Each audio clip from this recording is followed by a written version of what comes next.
Oi, gurizada, tudo joinha com vocês? Quero dar as boas-vindas a todos e a todas. Bem-vindos ao Olho em Portal Tarô, meu nome é Grace Luz. E para esse mês de maio, eu tô aqui fazendo uma homenagem para as mães. Para as que são mães, para as que ainda não são, mas serão, e para as que de alguma forma ou de outra mantêm um laço de carinho com alguém. O que é ser mãe, na verdade? Na verdade, ao invés de um dia, no mês de maio, deveria ser estipulado um mês inteiro, um ano inteiro, quiçá uma década toda, né? Uma vida toda, por que não dizer? Deixar registrado então aqui minha admiração. A minha mãe já não vive mais entre nós, mas eu tenho uma filha e isso é uma coisa que a gente que é mãe sabe que nos preenche de tal maneira que nem todos os astros, todas as estrelas, todas as conjunções interplanetárias são capazes de decifrar o que é a dádiva de ser mãe. E eu costumo dizer sempre que o ser humano é abençoado, mas que a mulher foi escolhida por Deus para trazer vida ao mundo. Isso não tem preço, é muito significativo. A homenagem também vai para a nossa grande mãe Gaia, que é a mãe Terra. A Gaia foi uma divindade primordial que deu a luz ao seu companheiro, o deus Urano, do céu. E de lá para cá se proliferou a razão, a emoção e todos os outros atributos dos deuses segundo a mitologia grega.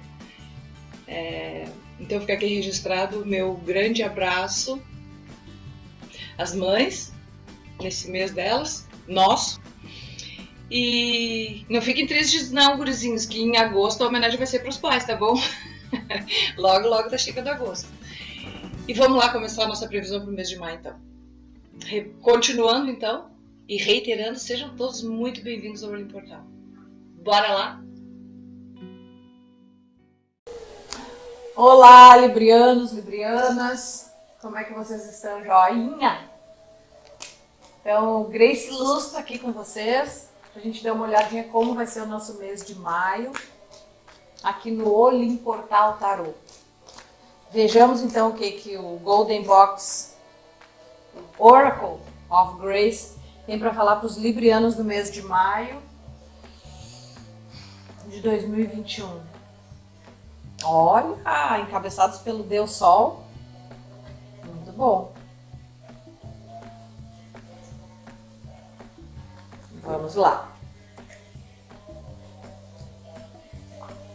Vamos dar uma clarificada no tarô mitológico, Libra.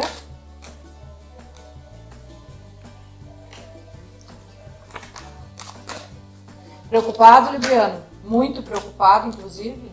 Olha, outro Sol. Que maravilha! Muito preocupado. Mas fica tranquilo, pelo jeito é só coisa da tua cabeça, tá?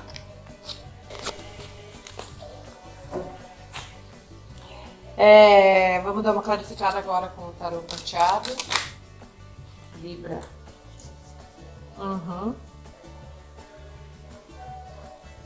A primeira carta que saiu pra gente, o pessoal de Libra, foi Apolo, o Deus Sol. Esse Deus aqui, gurizada, ele é considerado o Deus mais belo de todos. Quando a gente diz aquela expressão assim, nossa, aquele carinha ali parece um Deus grego, a gente está se referindo ao Deus Apolo. Ele era um Deus assim, divinamente belo, que era adorado por meninos e meninas, inclusive. A tarefa do Apolo era de manhã levar o sol para o céu, carregado numa carruagem de fogo, largar lá, e de tardezinha ele recolhia o sol e fazia o sol se pôr. Esse era o serviço dele.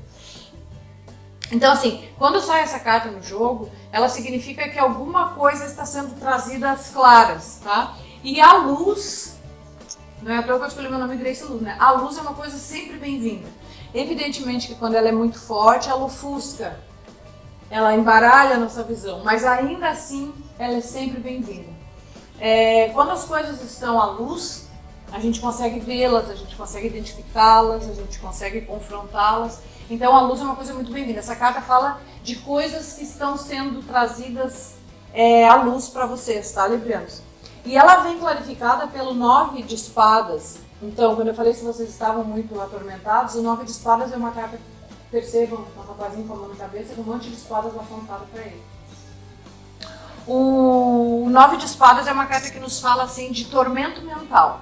Ou seja, sabe quando a cabeça da gente está cheia de coisa, que, meu Deus, e é isso, e é aquilo, e é a escola, e é o trabalho, e nossa, é muita coisa, eu não estou dando conta. Essa carta fala disso. Estafa mental, tá? Depois do 9 ainda tem o 10. Isso vai piorar um pouquinho antes de melhorar. Mas assim, o bom disso é que essa carta é uma carta mental. Isso é coisa da tua cabeça e que só tu vai poder resolver, tá dentro da tua mente, tá? Às vezes nem é tudo aquilo que a gente está pensando, às vezes a gente faz o que chama de uma tempestade num copo d'água e depois tu vai ver e nem era tudo aquilo. A segunda carta que veio para ti na mitologia foi a disputa, que é representada por Helena de Troia. Essa carta, quando ela sai, normalmente a gente está falando de um alvo entre duas pessoas, tá? É uma disputa entre duas pessoas, porque a Helena, ela é uma menina que ela era casada com um general espartano e ela foi roubada por um príncipe troiano. Então ela virou alvo de disputa entre dois grandes homens, tá?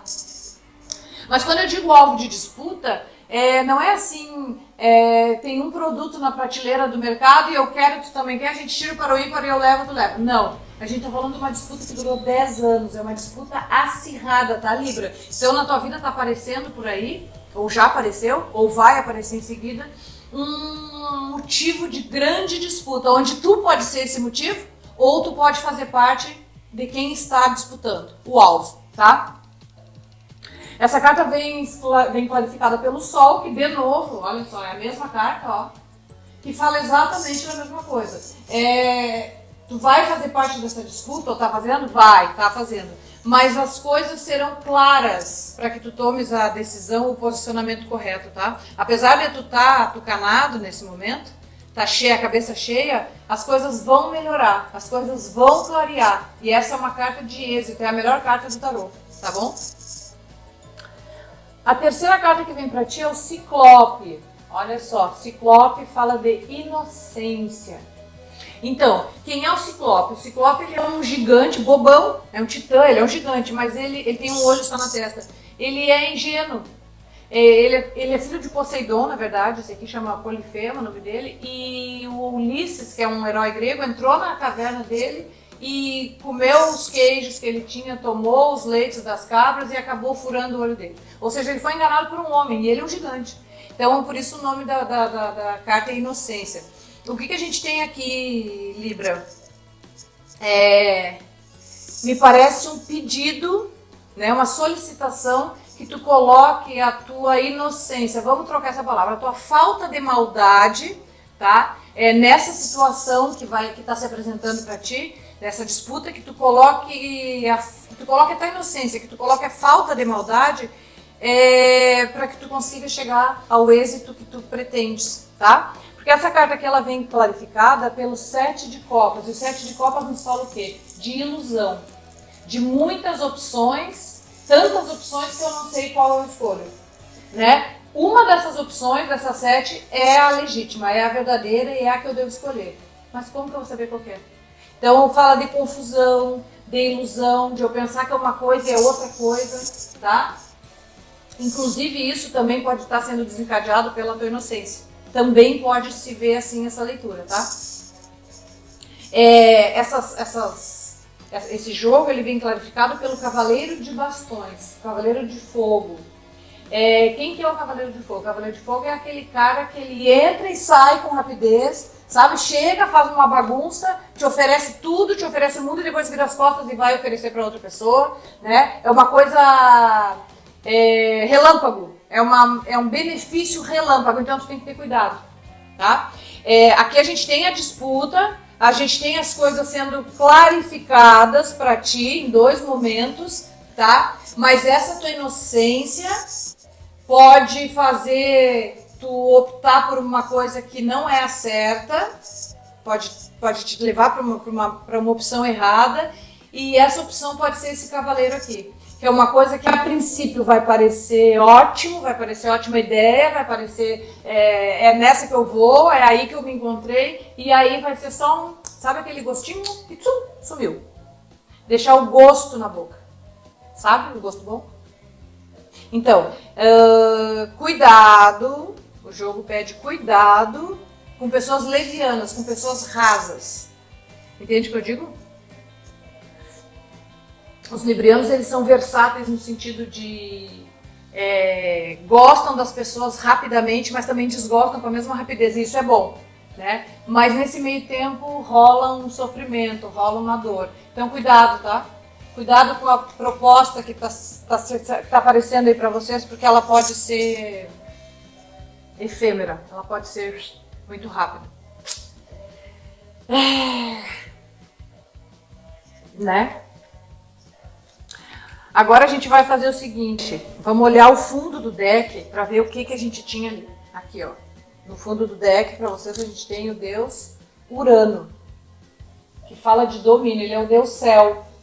O céu é o que nos cobre. O Urano é uma das entidades primordiais, ele foi criado por Gaia, que é a mãe terra, para ser esposo dela. E ele dominou o mundo porque ele se tornou o céu. Só que como eles começaram a ter vários filhos, ele começou a judiar dos filhos porque ele não queria dividir o amor da esposa, que era Gaia, com os filhos. Então ele se tornou um pai tirano. Ele dominou o mundo, mas depois ele se tornou tirano. Então essa carta é uma carta de alerta, tá, Libra? Que pode servir para ti ou para alguém que tu estás lidando. Cuidado com o domínio, cuidado com o controle, porque ele pode ficar desenfreado, tá? Sabe a expressão abuso de poder? É disso que essa carta está falando. Pode ser de ti para outras pessoas ou de outras pessoas para ti. Cuidado, porque o fim dele foi muito triste. Ele foi castrado pelo filho e condenado à eternidade vivendo Tártaro, no submundo. Por conta dessa cegueira, eu quero tudo, eu domino tudo. O final do Urano foi bem ruim, hein? Cuidado. Tá, agora a gente vai ver, vai dar uma olhadinha nos anjos do romance para ver o que os anjos do romance dizem para o pessoal da balança. Vou tentar de novo. Aqui. O que a gente tem para maio? Codependência. Sabe o que é codependência, Libra? É tu estar com uma pessoa e depender dela para tudo. Ah, eu só vou no mercado se o Love for junto. Ah, eu só consigo ir lá na minha mãe se o Love me acompanhar. Ah, assim, codependência é não desgrudar, isso não é bem-vindo. É bom estar junto, é ótimo, né? É maravilhoso. Mas quando a coisa passa do limite, a gente chama de codependência, e isso sempre é prejudicial. Porque daí tu invade um espaço que não é mais teu. Tu usa o teu espaço e mais parte do espaço do outro. E aí fica faltando para ele, né? Então a gente tem que ter esse cuidado. Eu sei que é uma linha muito tênue entre o querer estar junto e o ser codependente. É muito perto um do outro, mas a gente tem que ter esse controle. Tá bom? Librianos, existe na mitologia um carinha chamado Aquiles. E ele é um cara que a mãe dele, quando ele nasceu, a mãe dele pediu para os deuses que queria que ele fosse invulnerável. Então os deuses disseram para ela assim, não, tu fala assim, tu pega esse guri e tu leva ele e banha ele em tal rio que ele vai sair de lá 0 bala. E aí ela pegou o neném e foi. Só que ela mergulhou o nenenzinho pelos calcanhares, segurou o nenenzinho, mergulhou e tirou para fora. E o gurizinho ficou invulnerável mesmo, mas aquela parte que tocou a mão dela não pegou água. E ali ele ficou frágil. Então ele cresceu e tornou-se um grande herói grego. Ele participou da Guerra de Troia e foi um dos maiores nomes da guerra. Inclusive, no filme ele é representado pelo Brad Pitt. E aí esse Aquiles, na Guerra de Troia, ele foi alvejado do calcanhar pelo príncipe Paris. E aí ele acabou morrendo. Ele foi alvejado mortalmente. a lança não pegava nele, flecha, nada. Mas no calcanhar, a primeira vez que ele foi alvejado, ele morreu. Então, quando a gente tem um ponto fraco, a gente costuma usar a expressão, esse é o meu calcanhar de Aquiles. E nós temos vários calcanhares de Aquiles, né? Mas a partir desse mês tem uma novidade no canal, que a gente vai tentar confrontar a nossa sombra do mês. O que é a sombra? O lado sombra, a gente tem o lado luz e o lado sombra, todo mundo tem. E o lado sombra é aquela parte escura que tu não gosta muito de olhar, que tu não gosta muito de confrontar, que tu não gosta muito de demonstrar, né? E aí eu elegi os 7 pecados capitais pra gente conferir esse nosso lado sombra. Os 7 pecados capitais são bíblicos e são desvios de personalidade, desvios de conduta que a gente possui. Muitos de nós possuem 7, outros possuem 3, outros possuem 1, enfim, né? A gente é vítima dos 7 pecados capitais diariamente. Mas assim, vamos escolher um, né? Vamos sortear um que vai representar o teu desafio do mês, né? Para qual calcanhar de Aquiles tu vai ter que dar mais atenção no mês de maio de 2021, tá bom, Libra? Vamos ver então qual é representado pelos deuses, tá? Qual é o calcanhar de Aquiles de Libra no mês de maio de 2021? Olha aí. Afrodite. O pecado capital que Afrodite representa é a luxúria. O que é a luxúria? A luxúria é aquele desejo carnal desenfreado, aplicado de maneira incorreta. Não é simplesmente um desejo sexual, não. É um desejo sexual exacerbado. Bíblico também é a história de Sodoma e Gomorra, que são 2 cidades que foram devastadas por conta da luxúria. Eu sou uma fã inveterada da Grécia e da Roma Antiga, mas a gente sabe que a Roma Antiga era um lugar de pura luxúria, né? Os romanos eram um povo muito luxurioso, né? Muito pervertido. Então, assim, o que está nos falando essa carta, Libriano? Pode ser que no mês de maio tu sejas tentado, né, a sucumbir à influência da luxúria, então cuidado, tá? Se tu for solteiro, cuidado. Se tu for casado, mais cuidado ainda, né? Enfim, porque uma vida sexual saudável é uma coisa, a luxúria é outra coisa, tá? É isso. Acho que tá claro, né? Agora a gente vai encerrar com o Néctar dos Deuses, que são conselhos, puxões de orelha e sei lá o que mais que o pessoal do Olimpo e agregados mandam dizer para nós. Vamos ver qual é o nosso conselho, Libra. Libra, maio de 2021. Vamos ver quem é que fala com a gente. Olha só, o Hefestos. O Hefestos é o carinha que ele era esposo da Afrodite, era marido. Só que a Afrodite tinha um zilhão de amantes, né? Porque ele era muito feio, ele era desprovido de beleza física. E ela era aquela lindeza que a gente sabe. Então, por conta disso, ela foi obrigada a casar com ele, né? E aí ela começou a borboletear. Mas o que o Hefestos tem de vantagem é que ele é um cara extremamente inteligente, porque ele é o único deus que trabalha, o deus ferreiro. É ele que produz as armas para os deuses, né? Então, vamos ver o que o Hefestos nos aconselha, librianos, no mês de maio. Quando tudo parece feio e sem solução, acredite, você vai fazer a diferença. Nasceste para brilhar e o Deus ferreiro te oferece as armas certas para isso. Não desanime com as injustiças da vida que lhe foram impostas, pois você já nasceu um vencedor. Orgulhe-se. Olha que carta linda. Nossa. Ai, fiquei até emocionada. O Hefestos, ele foi jogado do penhasco pela mãe dele, que era Hera, porque ela se autofecundou para ter essa criança e quando nasceu era feio. E aí ela achou que não ia poder apresentar pro marido para fazer ciúmes uma criança feia. E ela tocou ele do penhasco. Mas como ele era um deus, ele sobreviveu. Então essa carta fala assim, quando tudo parece feio, quando tudo parece perdido, confia porque tu já é um vencedor. Tá bom, Libra? A partir desse mês eu vou tentar lembrar sempre algum conhecido, alguma pessoa do meu conhecimento para homenagear algum nativo do signo. E esse mês de maio, então, a minha homenagem vai para minha mãe, que era libriana, que já é falecida, que era libriana, e para minha amiga Silvana Barbieri, que também é uma libriana quentuche. Tá bom então, gurizada. Vou me despedindo de vocês então. Agradecendo ao Deus Pai Todo-Poderoso, pedindo a Ele que Ele nos dê um maio recheado de direção, foco e juízo. Eu acho que é disso que a gente está precisando, né, Libra? Valeu, um beijo da Grace Luz e até logo logo.